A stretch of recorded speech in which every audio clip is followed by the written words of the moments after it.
What if you vanished after a car crashing and no one could find you, not even the police?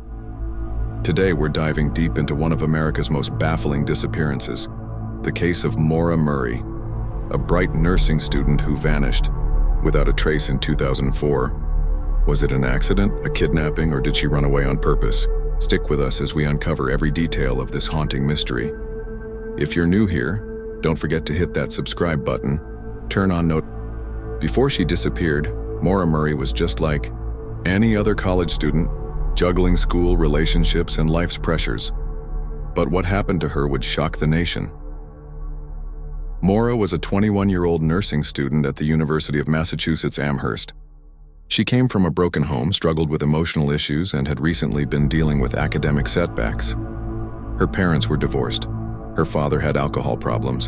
Her mother had left when she was young. Maura was the oldest of 5 siblings and often felt responsible for everyone. She was smart, driven, but also deeply private.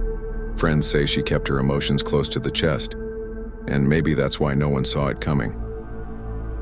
On February 9, 2004, she left class early, saying she needed to drive up to New Hampshire to pick up some books. That was the last time anyone saw her alive. Around 7 p.m. that night, Maura lost control of her black Saturn sedan on Route 112, a winding, icy stretch of highway known as the Kankamagus. Her car veered off the road and crashed into a snowbank. Witnesses say it wasn't a major crash, but something about it doesn't add up. Around 8:30 p.m., a school bus driver named Dan Brodek spotted the car. He called 911, but when he looked inside, there was no sign of Maura. Her wallet, phone, and coat were still in the car, but she was gone. This is where things get strange. Despite footprints in the snow, emergency crews didn't launch a full search until the next day. And by then, Maura had vanished. Think about that. A woman crashes. Her car in the middle of winter, leaves her ID, her keys, her coat behind, and walks off into the freezing wilderness alone. Does that sound like someone who wanted to be found, or someone who never had a choice? Over the next few days, hundreds of volunteers joined the search. Helicopters scanned the forests. Dogs tracked her scent, but nothing turned up. The official response was criticized as slow and disorganized. Some believe if they had acted faster, they might have found her. Others think she never wanted to be found. And despite massive efforts, Maura was never seen again. No body, no ransom note, no real suspects. Just silence. And that silence has fueled theories for nearly 2 decades. Was she abducted? Did she run away? Or did she die trying to survive the cold New Hampshire night? Let's look at the possibilities and ask the question everyone wants answered. Where is Maura Murray? So what really happened to Maura Murray? There are dozens of theories, but only a few stand out. First, theory, abduction. Some believe she was taken by someone who stopped to help, or worse, someone who was waiting for a victim. Second theory, voluntary disappearance. She had a history of emotional struggles, and maybe she just wanted to escape, start over, vanish. Third theory, accidental death. Maybe she wandered off due to a head injury and died alone in the freezing cold. But one name keeps coming up.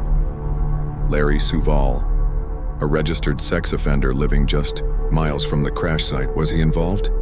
He lived less than a mile from where her car was found. He had a criminal record, and yet he was never charged.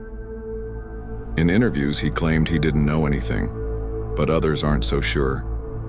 Could he have been watching for someone like Maura? There's also another angle, her behavior before the crash. She left in a hurry, she canceled plans, she seemed distracted. Was she running from something? Or was she being followed? Maura's family has never given up hope. Her sister Katie has become a vocal advocate, pushing authorities to reopen the case and bring closure. They believe Maura didn't leave voluntarily. They believe someone knows more than they've said, and they want answers. The story exploded in popularity thanks to podcasts and documentaries like The Disappearance of Maura Murray on Netflix. Fans around the world are obsessed, trying to piece together clues and solve the mystery.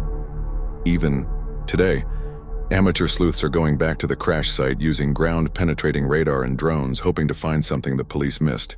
Because the truth is, this case isn't closed.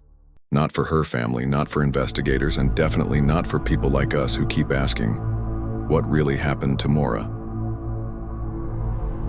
10 years later, Maura Murray remains one of the greatest unsolved mysteries in modern American history. We may never know exactly what happened that night on Route 112, but the search for answers continues. So tell us, what do you think happened to Maura? Was it foul play, a breakdown, or something even more sinister? Drop your thoughts in the comments below. And if you want more true crime stories that'll keep you up all night,